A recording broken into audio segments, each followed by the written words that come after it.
আমি মানলাম যে 14 ক্ষমতায় আছে, তাহলে মমতা বন্দ্যোপাধ্যায় সব থেকে খারাপ মানুষ বিজেপির চোখে।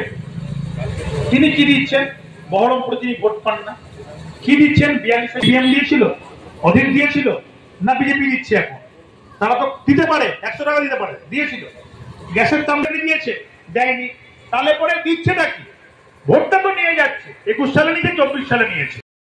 শহীদ স্মরণে কলকাতা ধর্মতলা চলো, এই উদ্দেশ্যকে সফল করার লক্ষ্যে রাজ্যের পাশাপাশি মুর্শিদাবাদ জেলাতেও তৃণমূল কর্মীরা কার্যত মাঠে ময়দানে নেমে পড়েছে। ঠিক তেমনই শহর বহরমপুর পৌরসভার বর্তমান পুরপিতা নারুগোপাল মুখার্জি শহর বহরমপুরের প্রায় 28টি ওয়ার্ড মিলিয়ে প্রত্যেক দিনই কোথাও না কোথাও তিনি কর্মীদের নিয়ে, কখনো কর্মী সভা, আবার সাধারণ মানুষকে নিয়ে পথসভা করছেন প্রত্যেক দিনই।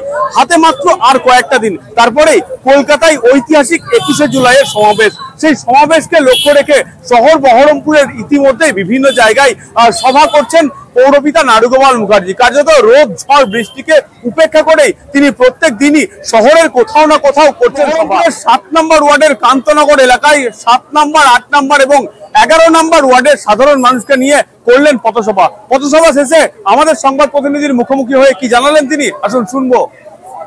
আমরা জানেন যে আমরা বহরমপুর বিধানসভাটা মূলত বহরমপুর শহরটা যদি প্রোগ্রাম আছে, আমরা যে টিমটা কাজ করি তাতে আমাদের 23 জন কাউন্সিলর রয়েছে। আমাদের বহরমপুর টাউন মহিলা সভাপতি, আমাদের দীর্ঘদিনের যে কাউন্সিলর 25 বছর ধরে অপাদি আছে, আমাদের দিদি অপর্ণা শর্মা আছে, আমাদের ভাইস চেয়ারম্যান স্বরূপ সাহা আছে, আমাদের টাউন তৃণমূলের সভাপতি কাউন্সিলর ভাবন রায় আছে, এছাড়া আমাদের সমস্ত অজয় আছে বা কাকুলি আছে, এরা রয়েছে। তার সঙ্গে সাংগঠনিকভাবে আমাদের নীলিমেশ আইনজীবী সভাপতি, সে রয়েছে আমাদের সঙ্গে, পাপাই ঘোষ রয়েছে যুব সভাপতি। আমরা টিম করে কাজ করি এবং বিধানসভার মধ্যে আমরা আইনজীবী সাহেব পঞ্চায়েত সভাপতি আছে, ব্লক সভাপতি রাজুদা আছে, আমাদের 2 পঞ্চায়েত বিপ্লবরা আছে, ওখানে পাপাইয়ের বউরা আছে এবং তার সঙ্গে আমাদের বুলবুল আছে, ওখানে শামসুলরা আছে। আমরা গোটা বিধানসভাটা, আমরা প্রায় 5 লক্ষ মানুষের এই বিধানসভা, আমরা 5 লক্ষ বিধানসভা মানুষের আমরা এই টিম করে কাজ করি। সেই জন্য শুধু হচ্ছে প্রায় 1 সপ্তাহ ধরে আমি খাচ্ছি না, পুরো টিম নিয়ে খাচ্ছি। ফলে যেখানে যার ইনফ্লুয়েন্স আছে সবাই মিলে একসঙ্গে খাচ্ছে এবং যেহেতু আমরা সব জায়গায় একসঙ্গে কাজ করছি, কোনো জায়গায় আমি যেতে পারছি, কোনো জায়গায় ভাইস চেয়ারম্যান যাচ্ছে, কোনো জায়গায় অপাদি যাচ্ছে, কোনো জায়গায় আমাদের হচ্ছে বাবন যাচ্ছে, এইরকম ভাবে আমরা সাজিয়ে নিয়েছি টিমটাকে। কারণ আমরা একটা জায়গায় বিশ্বাস করি, আমরা আমিতে নয়, হচ্ছে আমরাই বিশ্বাসী।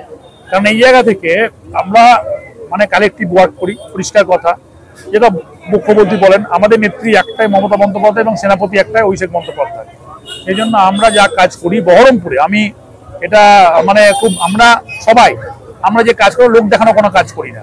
আমরা 343টা পাড়া আছে বহরমপুরে, প্রত্যেকটা পাড়ায় প্রত্যেক দিন আমাদের যেমন কর্মসূচি করছি, অ্যাজ ওয়েল অ্যাজ আমাদের সার্ভিসটাও কিন্তু সমানভাবে আমাদের কিন্তু রেন্ডার করছি, সার্ভিস করছি। পৌরসভা সার্ভিস হোক, গভর্নমেন্টের সার্ভিস হোক করছি। আমরা 5টা পঞ্চায়েতে প্রত্যেক দিন আমরা প্রায় 4.5 লাখ মানুষের কাছে আমরা আমাদের পঞ্চায়েত ব্যবস্থার মধ্যে দিয়ে রাস্তাঘাট, পথশ্রী থেকে আরম্ভ কাজগুলো করছি। মিউনিসিপ্যালিটি কনজারভেন্সি সার্ভিস, টিকা, বিভিন্ন রকম ওয়েলফেয়ার প্রোগ্রাম, রক্তদান শিবির থেকে শুরু করে যাবতীয় আপনার সোশ্যাল অ্যাক্টিভিটিস।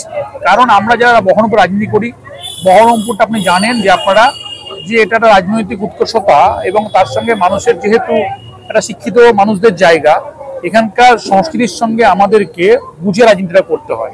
এবং মমতা বন্দ্যোপাধ্যায় আমাদেরকে সেই আশীর্বাদ সবসময় করেন, অভিষেক বন্দ্যোপাধ্যায় আশীর্বাদটা করেন যে এখানে মানুষের সঙ্গে ভোটের বিনিময়ে নয়, পরিষেবার বিনিময়ে মানুষের সঙ্গে যোগাযোগ স্থাপন করো, তাতে মানুষ একটা সময় ভোট দেবে। সেই জন্য 21শে জুলাইয়ের প্রস্তুতি সভাগুলোকে আমরা সফল করার উদ্দেশ্যে সমস্ত ওয়ার্ডে আমরা করছি, সব 3-4টে ওয়ার্ডকে একসঙ্গে নিয়ে আজকে আমরা 7 নম্বর ওয়ার্ড, 11 নম্বর ওয়ার্ড এবং 8 নম্বর ওয়ার্ডে 3টে ওয়ার্ড মিলে এই পৌরসভাটা করলাম।